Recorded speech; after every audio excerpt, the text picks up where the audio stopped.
ఈరోజు ఆలంకన్నపల్లిలో శ్మశాన వాటిక నిండుతో చేరినటువంటి మురికి నీళ్లు, దీని ప్రభావము దస్తగిరిపేట, ఆలంకన్నపల్లి ఎస్సీ కాలనీ మొత్తం ఊరంతా కూడా డ్రైనేజీ నీటితో నిండిపోయి బయటికి వెళ్ళే మార్గం లేక కాలు తీసి అడుగు పెడితే డ్రైనేజీ నీళ్ళల్లో అడుగు పెట్టాల్సినటువంటి పరిస్థితి. దీని ప్రభావము అంటువ్యాధుల ప్రభావము ఇదంతా కూడా మురికి కూపంలో కూరుకుపోయినటువంటి ఆలంకన్నపల్లిను కాపాడాలని శ్మశాన వాటికకు శాశ్వతమైనటువంటి పరిష్కారానికి నిధులు కేటాయించాలని భారత కమ్యూనిస్ట్ పార్టీ ఈరోజు ఆందోళన కార్యక్రమాన్ని నిర్వహిస్తూ ఉంది.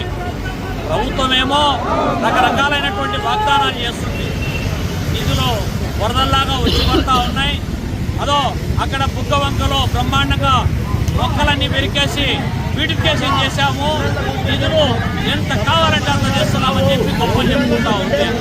కానీ ఇక్కడ చూస్తే నెలల తరబడి ఇక్కడ ఉన్నటువంటి నీళ్లు పంపించేటువంటి మార్గము చేయలేనటువంటి దౌర్భాగ్య స్థితి. నగరపాలక సంస్థ జనం నుంచి వసూలు చేసేటువంటి జనరల్ ఫండ్ ఏదైతే ఉందో, ఇంటి పన్ను, నీటి పన్ను, వేకెంట్ ల్యాండ్ పన్ను ఇటువంటి వాటి పేరుతో వందల కోట్ల రూపాయలు జనం నుంచి, సామాన్య పేద మధ్యతరగతి కుటుంబాల నుంచి నిర్బంధంగా వసూలు చేస్తూ ఉంది. తిరిగి సామాన్య పేద మధ్యతరగతి కుటుంబాలు ఉన్నటువంటి ప్రాంతాలు, ఆలంకన్నపల్లి లాంటి ప్రాంతాలలో మౌలిక సదుపాయాలకు నిధులు కేటాయించి ఖర్చు చేసి ఇన్ఫ్రాస్ట్రక్చర్ డెవలప్ చేయాల్సినటువంటి బాధ్యత నుంచి పూర్తిగా తప్పుకొని కడప నగరపాలక సంస్థ అభివృద్ధి అంటే కేవలం కోటేటి సర్కిల్ కాదు, అభివృద్ధి అంటే ఇవాళ 7 రోడ్ల సర్కిల్ అభివృద్ధి కాదు.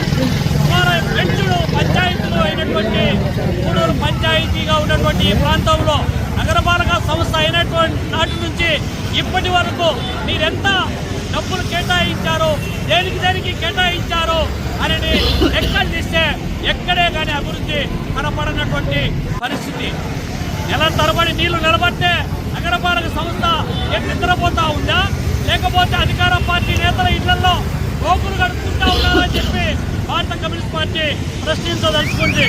మరి మీరు ఇన్ని రోజుల పాటు గతంలో కూడా ఒకసారి ఆందోళన చేశారు, ఇంకొకసారి ఆందోళన చేస్తే అక్రమ కేసులు బనాయించారు. కానీ ఇంతవరకు సమస్య పరిష్కారం చేయలేదు. టెండర్ల పేరుతో కాలయాపన చేస్తున్నారు తప్ప ఎక్కడే కానీ ఒక్క పని కూడా ముందుకు జరిగినటువంటి దాఖలాలు లేవు. ఈ విధమైనటువంటి నీళ్లు ఉన్నప్పుడు ఏం చేయాలి? నగరపాలక సంస్థ కమిషనర్ కనీసం కచ్చా కాలువ కొట్టి నీళ్లను బయటికి పంపించేటువంటి మార్గం చూడాలి తప్ప ఏదైనా పని చేపట్టడం అంటే కోట్ల రూపాయలు కొల్లగొట్టడానికి